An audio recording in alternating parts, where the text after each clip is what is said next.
Hello, ladies and gentlemen. Let's kick this shot. La la la la. Let's kick this off.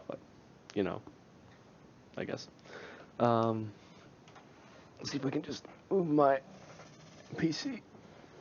It's a huge box, and she's shifted around. Hello, and welcome, ladies and gentlemen, to the Ginger Hour, the show where I talk about things that I want to talk about. So today, we're not going to go on for too long, I don't think. Just a bit. I want to start off by talking a bit about Dark Souls 3 and how I do not like Dark Souls 3 as much as I did Dark Souls 1. And now, keep in mind, I've only played through Dark Souls 1 once on one character, sword and shield type thing, and I've tried two characters in Dark Souls 3, different builds. I tried a pyromancer focused build, and I've tried a dex build with dual wielding weapons. I suppose I don't know that it's like dual wielding weapons as much as it is like a weapon that is two weapons, if you know what I mean. Like when you two-handed, you actually grab a second weapon. I didn't feel like there was any difference to two-handing it and attacking. Like I hit a wall so many times with that character, so I didn't enjoy it at all. Um, so my plan is to pretty much convert my Dark Souls 1 character. His name is Tammy. He's a knight, and he wears like pretty heavy armor, sword and shield, hits people in the face. That's essentially what he does. I'm probably gonna do that, and I'm gonna see if I enjoy Dark Souls 3 a bit more with that. If not, I mean, I'm probably just gonna wait a while, play other stuff, and then get back to it. I get messages. What's my message? A photo. I'm gonna check that photo later. Um, yeah, that's really all. I haven't made it that far. I've beaten the giant tree boss on. Oh, chat's not up. There you go. Been the giant tree boss on my pyromancer, and I don't think that I've beat the first boss actually, or rather the second boss, the boss in on the high wall of Lothric. Haven't beaten that on my on my dex guy. So I'm probably just gonna build up Tammy. I'm going to be joining the Sun Bros, and I'm going to be uh, commencing in jolly cooperation, taking down every single boss multiple times because souls. Pretty much, that's my plan. And I really do enjoy the co-op in this game. Like emoting stuff to the people that you've summoned in or the people that you've been summoned to. Um, just I like that. I like that a lot. Like so much, and I enjoy it greatly. Um, but yeah, that's the Dark Souls 3 portion, I suppose. Um, moving on to Dungeons and Dragons. Um, so I play in a group that I'm probably not gonna play in anymore, partly because I'm joining another group and time and some issues with the people in the group. Um, I also run two games for my friends in two separate groups, and one of those groups didn't like turn out, so we were rolling those characters, or rather those players are re-rolling new characters. We were trying to make it work differently, and I spent literally all day yesterday either building helping my friend build a character, or watching Critical Role with said friend. It is almost disturbing how into D&D she's got. I mean, I'm into it.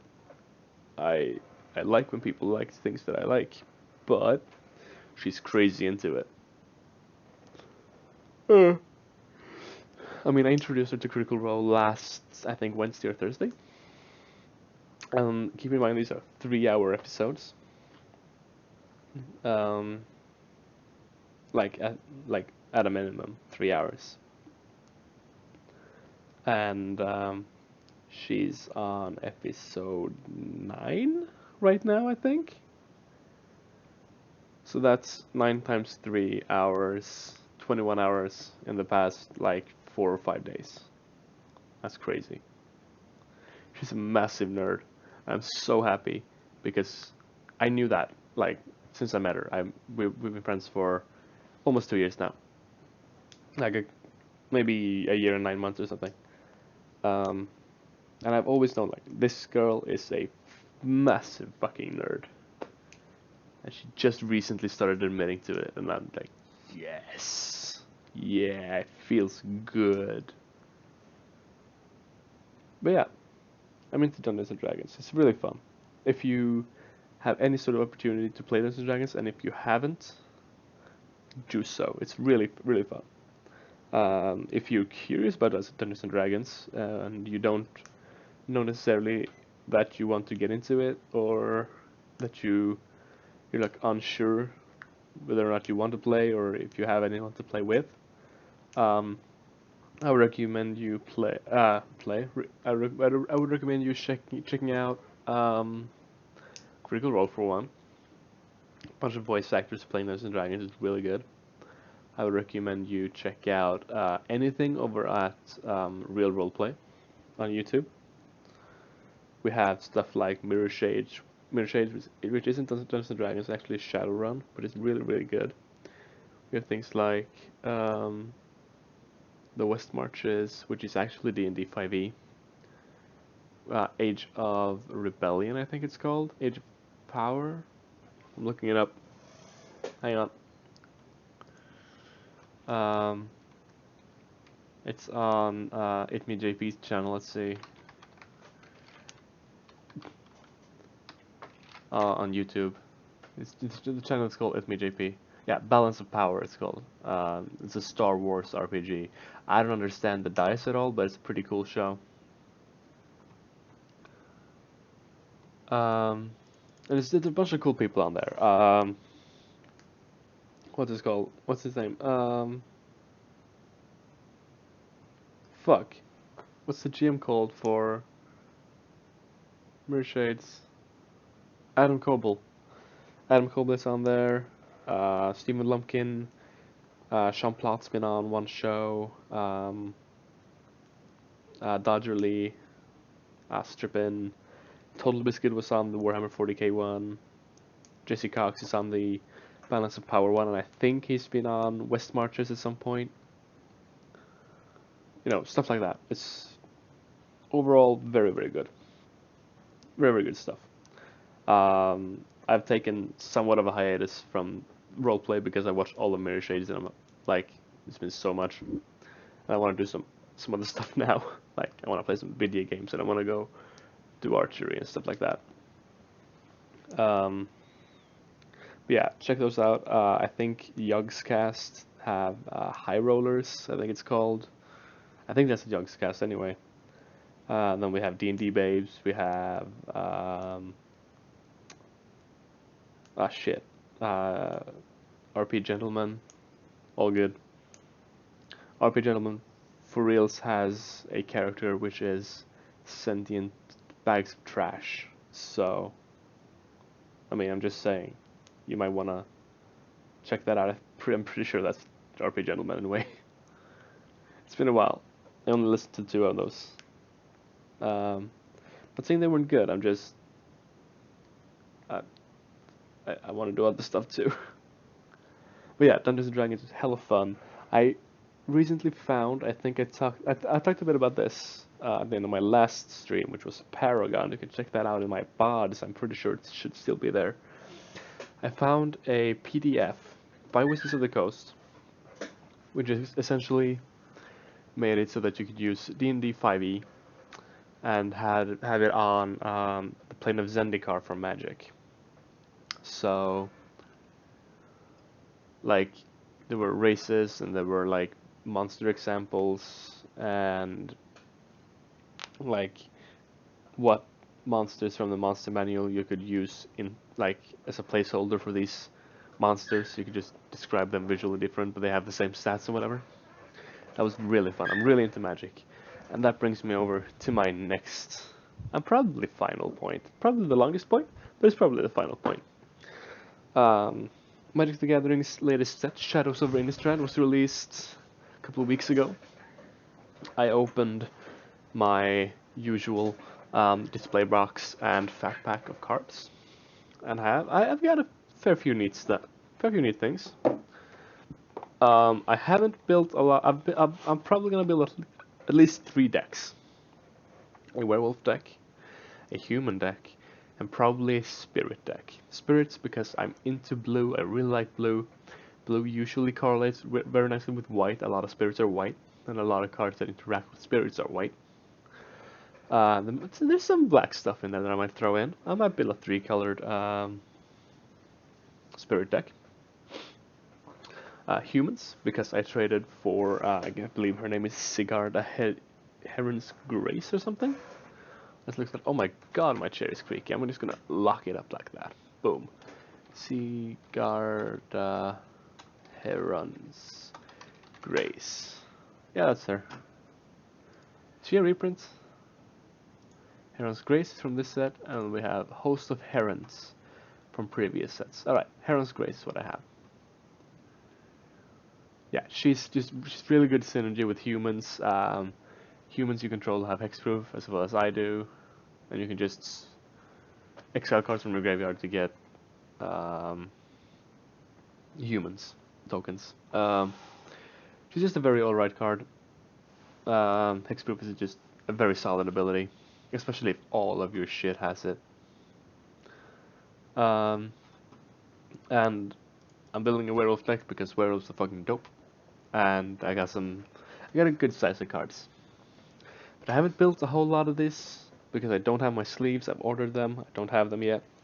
I did build my werewolf deck last night because I did want to talk about Magic today. It was a thing that I wanted to do.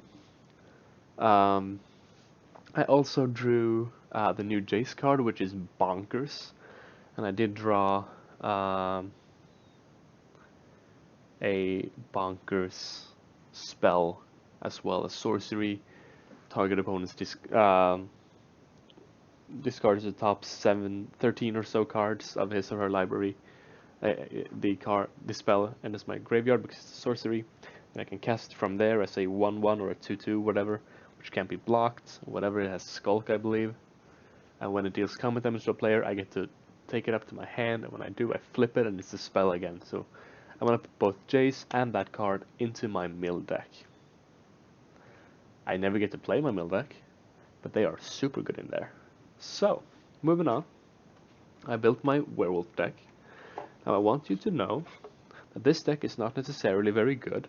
I've never play tested it. Nothing in this deck it costs more than 5 mana, so that's good. I've only got 22 mana cards, or rather lands. Lands is the word that I'm looking for. I'm just gonna look at that real quick and 1, 2, 3, 4, 5, 6, 7, 8, 9, 10, 11, 12, 13, 14, 15, 16, 17, 18, 19, 20, 21, 22 land cards.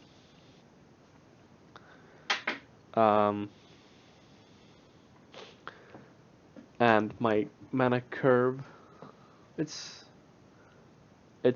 mostly 2 drops, okay? There's basically no spells. There's mostly creatures in this thing. So my plan essentially with this deck is to play hella creatures, do my utmost to make them flip into werewolves, and then just face all day, every day. Alright, so the reason that I really wanted to make this deck was because I drew the werewolf planeswalker Arlene Cord. So she has 3 loyalty counters. I'm just going to assume that you have good enough grasp on Magic to understand the words that I'm using. If you don't, I apologize. But I mean, this is the way it is. It's a 4-drop for 1 red and 1 green. Has 3 loyalty counters when it comes out. +1 is until end of turn, up to 1 target creature gets +2/+2 and gains vigilance until vigilance and haste. So yeah, that's very good. You can just play a thing and buff it up and attack with it. Her 0 ability is put a 2/2 green wolf creature token onto the battlefield and then transform Arlene Cord. Arlene transforms into, hang on, what is this card? Why are you here? It's the emblem, because I got the fucking emblem. I'm so psyched. Arlene, embraced by the moon. +1. Creatures you control gain +1, blah blah blah. +1/+1 and gain trample until end of turn. -1 is Arlene, embraced by the moon, deals 3 damage to target creature or player, and then you transform her back into her human form. -6. You get an emblem with creatures you control have haste and a tap effect. This creature deals damage equal to its power to target creature or player, which means you can deal damage without actually attacking, and you can do it as a response to something. That's very powerful. It's very difficult to actually get there, but it's a very powerful ability. So, she's like base reason, like, I have this really cool planeswalker, I'm gonna build a werewolf deck. Now she doesn't interact specifically with wolves and werewolves, but you know, it makes sense. Like, werewolves in this set, and in the previous Innistrad set, rather in the previous Innistrad block, werewolves were red and green. In this set, they're red and green, so is Arlene Cord.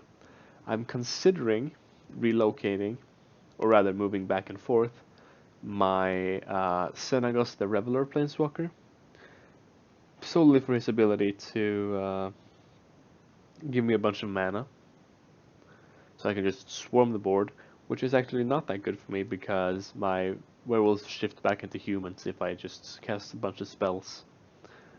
But also for the ability to get a bunch of creatures and a bunch of land out at the same time, with his ultimate ability, so to speak. I play MOBAs, don't worry about it. Right, let's start looking at the deck list here. Okay, so starting off we have one artifact called Neglected Heirloom. It's a 1-drop, and with equipment, cost of 1. Equipped creature gets +1/+1. It's fairly simple, fairly basic. But when equipped creature transforms, and almost like most of the creatures in this deck transforms, when it transforms, transform Neglected Heirloom too, which leaves you with the Ashmouth Blade. Equipped creature gets +3/+3 and has first strike, which is very, very strong. So that's that. Next card is Moonlight Hunt. It's an instant. Choose target creature you don't control. Each creature you control that's a wolf or a werewolf deals damage equal to its power to that creature. So it's essentially, you just kill shit with that. You just obliterate it. Like, if you have 3 creatures out, 3 creatures are going to deal its power to that creature. And it's only for 2 mana, so that's very good. Next we have 4 Hinterland Loggers. It is a 2/1 for 2. If you, at the beginning of each upkeep, if no spells were cast last turn, transform Hinterland Logger into Timber Shredder, which is a 4/2 with Trample. And if you didn't, if someone cast 2 spells left, rather, if 2 spells were cast, no, if a player casts 2 or more spells, like, these transformation rules are a bit weird, transform it back to human. Now most werewolves work like this. If you cast no spells, they transform. If a player casts 2 spells on one turn, they transform back. That's like most werewolves. So, like, when I say it's a werewolf, it's like that, unless I specifically say differently. Alright? Alright, you with me? Cool. Next is 3 Duskwatch Recruiters. It's a 2/2 for 2. You can pay 3 to look at the top 3 cards of your library, reveal a creature card, put that into your hand, and put the rest on the bottom of your library. Now this is good, because this lets you grab creature cards from your deck without actually playing a spell that turn. Which means you have card draw without actually playing a spell, which means you can flip your werewolves. This is also a werewolf, and when it transforms, it turns into Krallen Horde Howler. Creature spells you cast costs 1 less. So with this, you can just grab a bunch of creature cards from your deck and then transform them. Have this transform by not casting spells, and then the creature cards that you drew from your deck are cheaper. That's a good thing. That's a very good thing. Next we have 2 Lambhold Pacifists. Excuse me, it's a 3/3 for 2, which is good. It can't attack unless you control a creature with power 4 or greater, which is worse. And she transforms into Lambhold Butcher, which is just a base 4/4. That's alright. It's not an amazing card, but it's alright. Next we have, let's see, 2 Howlpack Resurgence. It's an enchantment card with flash, so you can play it at any time as though it were an instant. It's 3 cost. Each creature you control that's a wolf or a werewolf gets +1/+1 and trample. If you're already in combat, that can be very strong, especially with the trample effect.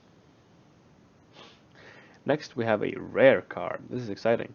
This is a Wolf Warrior. It's not a werewolf. It costs 3 for a 2/2. It has trample. Whenever a wolf or werewolf you control becomes the target of an instant or sorcery spell, put a 2/2 green wolf creature token onto the battlefield. This is just a way to get a bunch more wolves onto the battlefield, you know. It's just basically that. Next we have Hermit of the Natter Knolls. It's a 2/3 for 3. Whenever an opponent casts a spell during your turn, draw a card.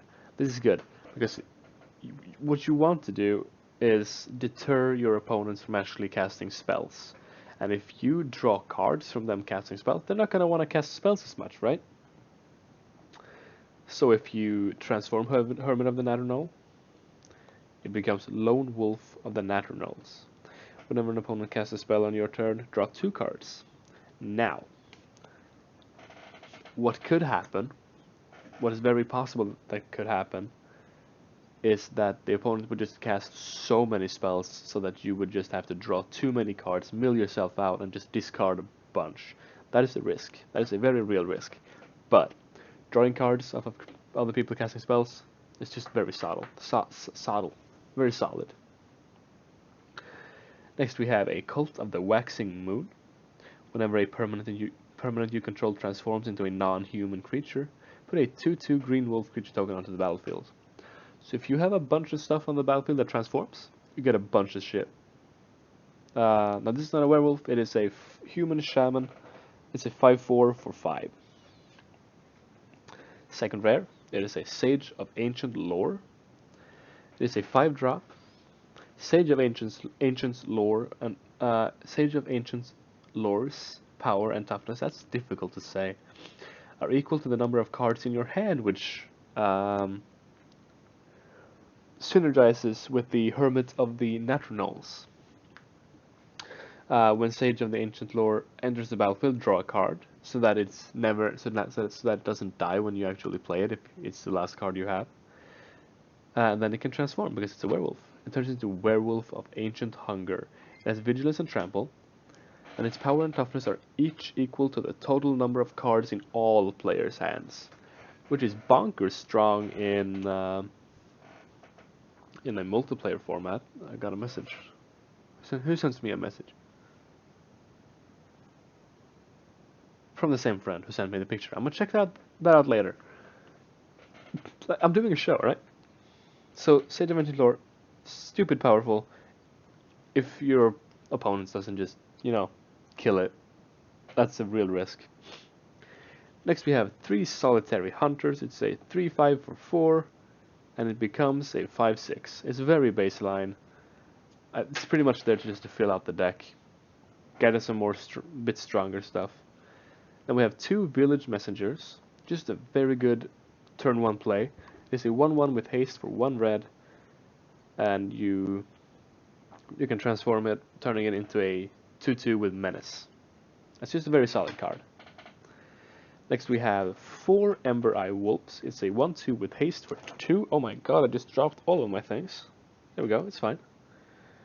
You can pay 2 to give it +2/+0. That's not a tap effect, you can just pump it up. So that's cool. I'm actually gonna check my messages real quick. We've gone through like about half the deck.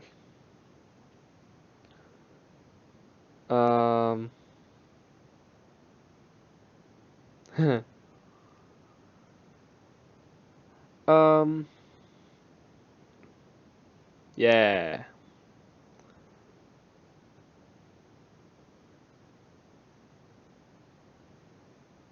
I just told her to stand by because I'm doing a show.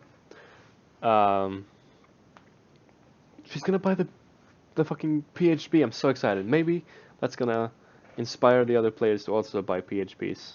Because that would be sick. So thick.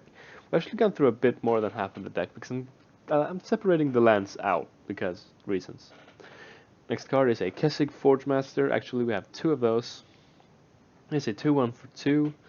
Whenever it blocks or becomes blocked by a creature, it deals 1 damage to that creature. Now if it transforms, it has the same effect, only it's 2 damage. Now this is cool. Human Shaman Werewolf, Kessig Forgemaster. It's a woman, pretty sure, holding a flame, like in her hand. And when she transforms, it becomes Flameheart Werewolf, which has like a very literal fire burning inside its chest. It's very cool looking. We have another rare card called Gyre Reach Bandit. It is a 3/2 human rogue werewolf with haste. You can transform it. It costs 3 mana, not to transform it, to actually play it. It becomes Wildin Pack Alpha. Whenever a werewolf enters the battlefield under your control, you may transform it. Which I don't think I really need to tell you is very strong in a werewolf deck. Like, very strong. Let's see. Yeah. Like, if you could just immediately have a transformed werewolf. Delicious. So good.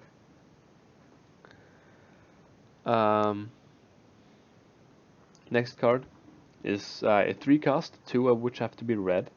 It is Breakneck Rider. It is a 3/3 for 3. And when it transforms, it becomes a Neckbreaker. And I love that. That's such a nice play on work. Breakneck to Neckbreaker. So good. Attacking creatures you control get +1/+0 and have trample. It's just a very good like utility card. Like buffing up your shit, always a good thing. Like buffing up your shit is never not a good thing. Next up we have 3 Convicted Killers, which is a 2/2 for 3, not the best card, and becomes a 4/4. So this is also one of those cards that's just in here to fill out the deck, honestly. If I had had the opportunity, I would probably throw in some more of the other stuff, like I would put in more Neglected Heirlooms, probably more Moonlight Hunts, maybe a Duskwatch Recruiter, maybe a Lambhole Pacifist, probably another Hermit of the Netherknolls, 2 maybe even, probably another Silver Partisan, stuff like that, but I don't have the cards for that, so this is the deck that is built, that it is. Alright. Next card is a Ulrich's Kindred.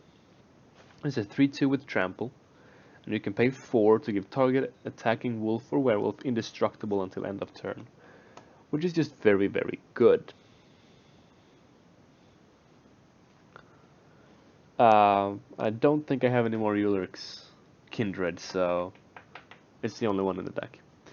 Lastly, we have 3 Gatsaf Arsonists. It is a 5/4 for 5, and when it transforms, it becomes a 6/5 with Menace. Now those stats are alright for a 5-drop, I feel. A 5/4 for 5 is me, but a 6/5 for 5 is alright. And the Menace cost on a 6/5 is really, really strong. Because you can't just chump it, you have to actually block with 2 or more things. So, moving on to the lands, we have 2 Evolving Wilds, which is just a very solid. Like, if you have a bunch of forests on hand and an Evolving Wilds, you don't have to mulligan because you can get a mountain. It's all fine. We also have Game Trail, which is a rare land. When it enters the battlefield, you may reveal a mountain or forest card from your hand. If you don't, it enters the battlefield tapped. And it's a red or green to your mana pool for tapping it. And I feel that is a good card. Like, I probably would have another Game Trail if I had it. Maybe not more than 2, I don't know. But I feel it's alright. I feel it's good. And then of course we have 1, 2, 3, 4, 5, 6, 7, 8, 9, 10 forests and 1, 2, 3, 4, 5, 6, 7, 8, 9 mountains. I did replace a mountain with Game Trail when I built the deck. So that was my deck. That was my werewolf deck. It's not playtested. I cannot testify as to the effectiveness of this deck. I can't even testify as to the effectiveness of a werewolf tribal deck in general. That's alright. My sleeves should be here sometime in the coming week. I hope. At which point I will build a human deck, or here, the human tribal from Innistrad, and I will build a spirit tribal from Innistrad. That's what I do. I build like theme deck and gimmicks. That's what I like to play. Let's see, hang on. I have a thing that I want to say, but I'm gonna log into this thing first so I can see how my order is doing. So just that? No. I always forget my fucking password to this place. Is it? Oh god, that's not right.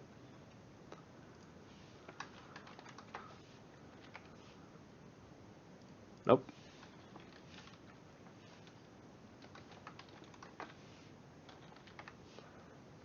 This is getting embarrassing.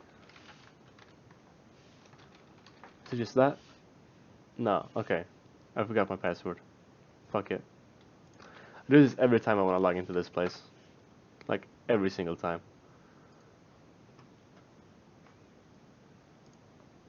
No!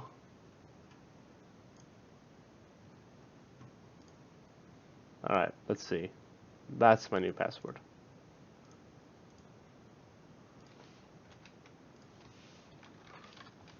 There we go. Come on. This should work. Hey! Then I'm gonna change my password again.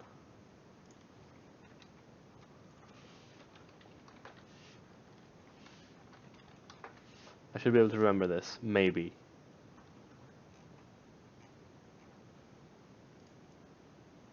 There we go. Saved. Alright. Orders. They've accepted the order. They haven't sent it out. Alright. Just this one fucking item that I don't actually have in. I bought clear sleeves too, or rather I ordered them. So that I could have my double facing cards in clear sleeves and have like these token replacement cards in there. You know, as a replacement. Because there's a risk that the back of the sleeves are semi see-through. So it's just for that. But yeah, I think that's all. The thing that I wanted to say, I built gimmick decks because I think that they are more fun to play. I want to do fun things with fun decks rather than just go for the win always. That said, love my mill deck. It's so good. It's so fun to play. It makes people crazy. That's the best feeling. But yeah, we usually say in my group of friends, I started it, but I think it's picking up with the other guys. I say, we don't make good plays here. We make fun plays. And that's essentially what I try to do always. Like, if there's a like, mm, when I play games, I don't want to do the optimum thing always. Like, yeah, sure, I want to win. I mean, that's like the end goal of the game. But I also want to have fun while doing it. So when I'm up against like a thing where I can do this one thing that could be interesting and fun versus this other thing like that's just straight up quote unquote good. I want to say that I would always do the fun thing because I feel like that's more enjoyable for me as a player and for the people that I play with. And sometimes that fun thing is just bullshit, like an infinite counter combo with my Dromoka deck, or just milling someone out with Sphinx's tutelage. But yeah, I mean that's what happens. But yeah, um, yeah, I think that's all for now. Um, I might be back on my stream later this afternoon slash evening, depending on where you are. For me, it's gonna be afternoon or evening. Um, to stream some Dark Souls 3. I want to try out Tammy in Dark Souls 3. I really want to do that. I might be joined by Raw Chili Gamer from the Raw Chili Gamer YouTube channel and Raw Chili Gamer from the Raw Chili Gamer Twitch channel. That's actually the same person. If you want to check him out, go to his YouTube page. Just search for Raw Chili Gamer and you'll find it. I was in one of his videos and we quote unquote do a podcast. It's not happened for a while. Don't worry about it. Um, if you want to follow me and find out when I stream, you could either follow me here on Twitch, which should give you a notification when I stream, maybe, or you could follow me on my Twitter at BreadRamLive, and I tweet out when I go live with streams and shit, be it game streaming or um, the Ginger Hour itself. But yeah. Also, the VOD will be up on YouTube. Check it out if you want. My YouTube channel is Ginger Hour. Search for it, you'll find it. I kind of want to do some more stuff on there, but I don't know that I really have the time and or want to make the time right now. So we'll see.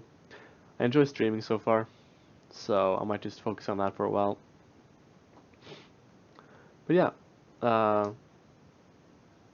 until next time, guys, make fun plays, not good plays, and have a good week. That's the stop button. Come on.